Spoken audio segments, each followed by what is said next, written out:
On va continuer avec la factorisation de polynômes. On va voir maintenant une méthode qui est en fait la méthode générale, parce que ce n'est pas toujours garanti d'avoir un polynôme où il est facile de trouver une mise en évidence simple. Ce n'est pas aussi facile, ce n'est pas toujours le cas qu'on a une différence de carré pour pouvoir le factoriser de façon plus facile. Donc on va essayer de voir le cas général. Et il y a une méthode pour factoriser lorsque c'est possible, parce que la factorisation n'est pas toujours possible. Mais disons, prenons le cas donc d'un polynôme de façon générale, un polynôme sous la forme ax carré, une constante fois x carré plus une constante fois x plus une constante. C'est la forme générale d'un polynôme de degré 2 écrit sous la forme standard. Cette quantité, on va l'appeler f de x tout simplement. C'est une fonction de x. On n'a pas encore défini les fonctions, mais disons a priori, la fonction f dépend de la variable x et dépend, c'est vrai, de a et b ici également, mais ce sont des constantes, ils sont fixés à l'avance.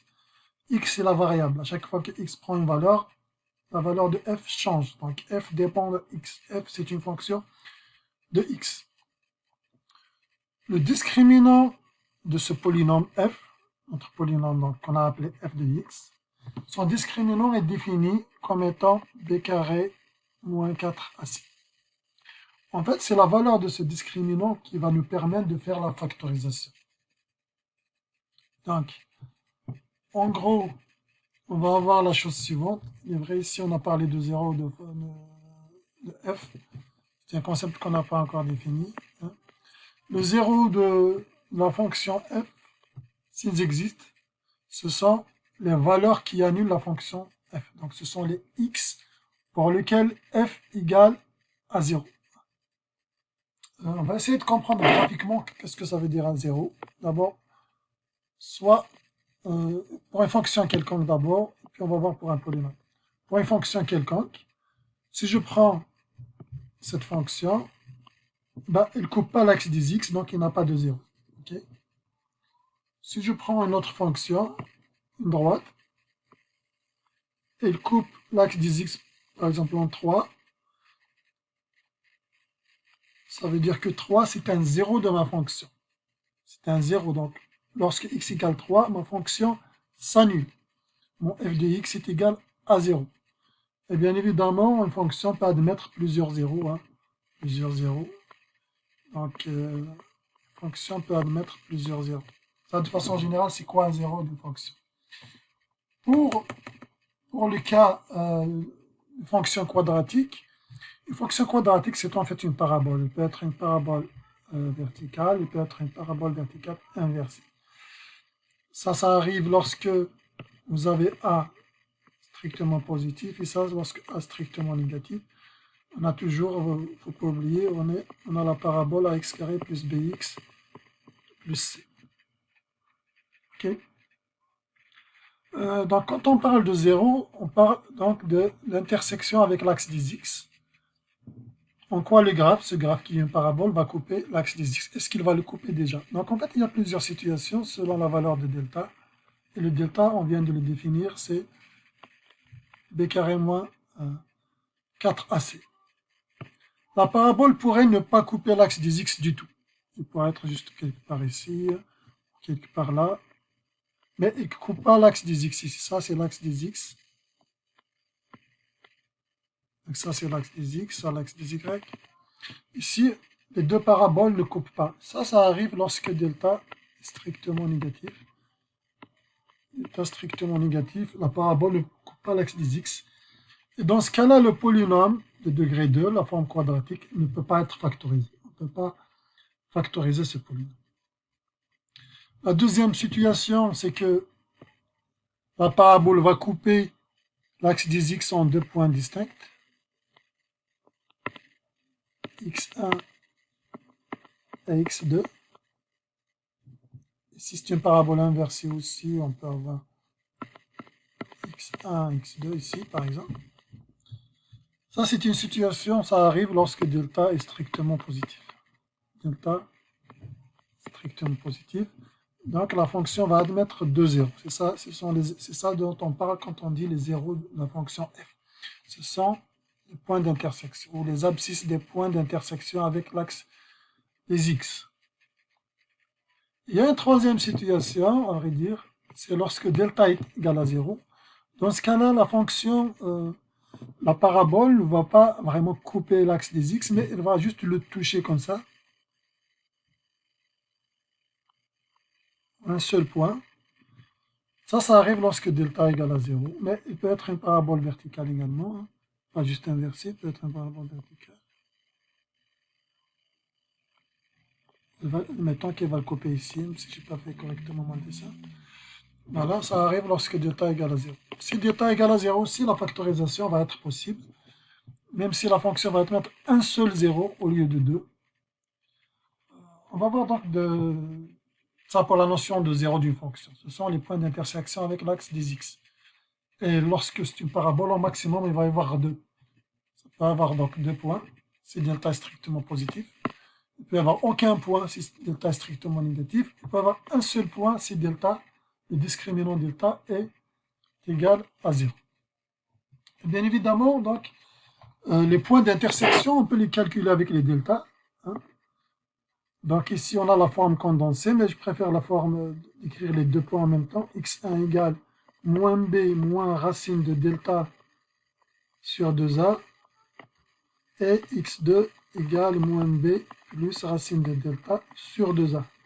Lorsque ces deux points existent, bien évidemment, ça correspond au cas où delta est positif ou nul. Parce que si delta est négatif, on ne peut pas écrire racine de delta. Donc il ne va pas y avoir de racine. En revanche, si delta est égal à 0, x1 va être égal à x2. Puisque racine de delta c'est 0, il va rester que moins b sur 2a. Donc de façon générale, pour la décomposition, on a le cas delta strictement positif. Il y a deux racines, x1 et x2 qu'on vient de nommer, moins b moins racine de delta sur 2a et moins b plus racine de delta sur 2a. Et la factorisation, donc, c'est a, le coefficient de notre polynôme, le coefficient de x carré. Il ne faut pas oublier, souvent les étudiants oublient le coefficient 1, fois x moins x1 fois x moins x2. Alors, si delta égale à 0, on a vu la parabole va toucher l'axe des x sur un seul point. Donc, x1 va coïncider avec x2. En fait, x1, ça sera la même chose que x2. Ça sera moins b sur 2a. Et si delta est strictement négatif, on ne peut pas factoriser notre polynôme. La parabole ne va pas couper l'axe des x. Le polynôme de degré 2 est non factorisable. Faisons quelques exemples. Commençons par le premier exemple, donc 1 de 1.11. Pour le 1, d'abord, on essaie de l'écrire sous la forme ax carré plus bx plus c. Et c'est le cas. Donc on voit que c'est 1 fois x carré plus 3 fois x plus 20. Si on essaie de l'écrire sous la forme ax carré plus bx plus c, on va voir que 1 c'est a, b c'est 3 et c c'est 20. Donc si je veux calculer mon delta, delta ça serait b carré moins 4ac, ce serait 3 au carré, moins 4, AC fois 1 fois 20 égale 9, moins 80 égale moins 71, strictement négatif. Delta est négatif, le polynôme non factorisable. Donc le polynôme est non factorisable. On ne peut pas factoriser ce polynôme. Vous avez vu donc comment l'utilité de delta. Prenons un deuxième exemple. Toujours, on est dans le cas ax carré plus bx plus c. Donc avec a c'est 1, b c'est moins 1 et c c'est moins 6. Si je vais calculer delta qui est égal à b carré moins 4ac, alors b carré, ça serait moins 1 au carré, moins 4 fois 1 fois moins 6. Donc ça serait moins 1 au carré, c'est bien sûr 1. Moins 4 fois moins 6, ça serait 24. Alors plus 24 égale 25. Delta strictement positif, il va y avoir deux racines. x1 égale moins b, avec b c'est moins 1. b ici c'est moins 1, donc moins b ça serait 1.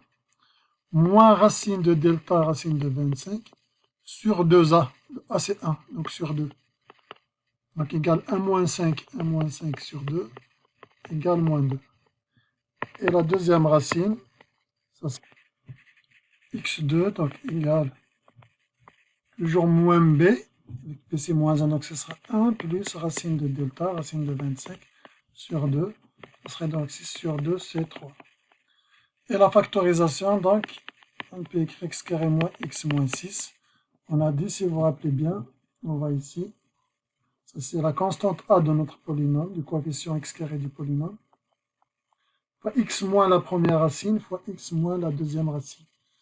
Donc ici, on peut écrire, c'est le facteur de x carré, c'est 1, donc ça serait 1 fois x moins la première racine, moins 2, ça donne plus 2, fois x moins la deuxième racine qui est égale à 3.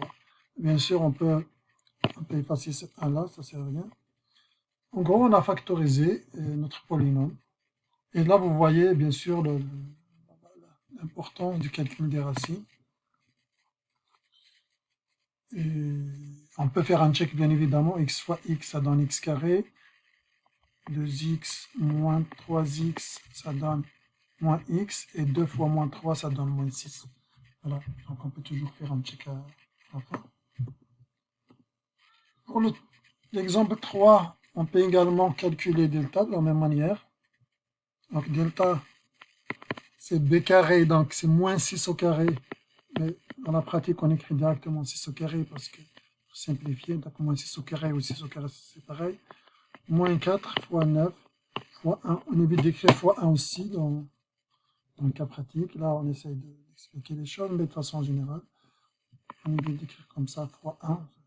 9 fois 1, c'est toujours 9. Donc moins 6 au carré, c'est 36. Moins 4 fois 9, c'est 36 également, égale 0. Donc dans ce cas-là, il y a une seule racine finalement, c'est une racine double.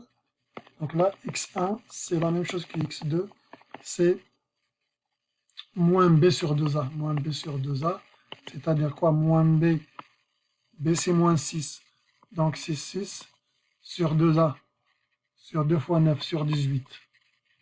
C'est-à-dire ça donne un tiers. En gros, notre polynôme peut s'écrire, si j'applique la formule,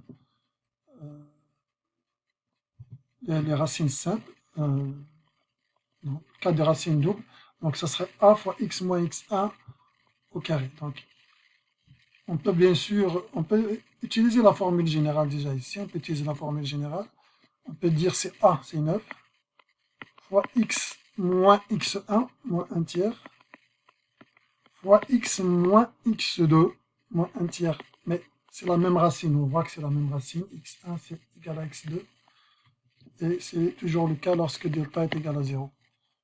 Et donc, qu'est-ce que ça donne? Ça donne en fait 9 fois x moins 1 sur 3 au carré. On peut laisser comme ça. Donc on peut laisser comme ça, mais parfois il arrive qu'on peut trouver notre écriture, par exemple ici. Faire rentrer 9 pour éviter la fraction ici, un tiers. 9 c'est 3 au carré, hein. Donc on pourrait éventuellement l'écrire sous la forme 3 au carré va rentrer à l'intérieur, donc 3 au carré, donc ça donnerait 3x finalement, moins 1 au carré. Vous pouvez vérifier, 3x au carré c'est 9x carré, moins 2 fois 3x, ça donne moins 6x, plus 1.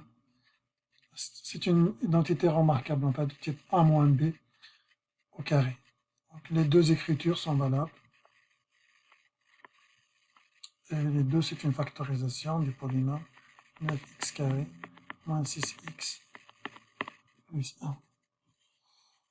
En dernier, on va faire rapidement celui-là. Donc, delta, ça se calcule, c'est b carré, c'est moins 3 au carré, c'est 9. Moins 4ac, ici, moins 4 fois moins 2, ça donne donc plus 8 fois 6. Donc, ce serait 48 plus 9, ce serait 57.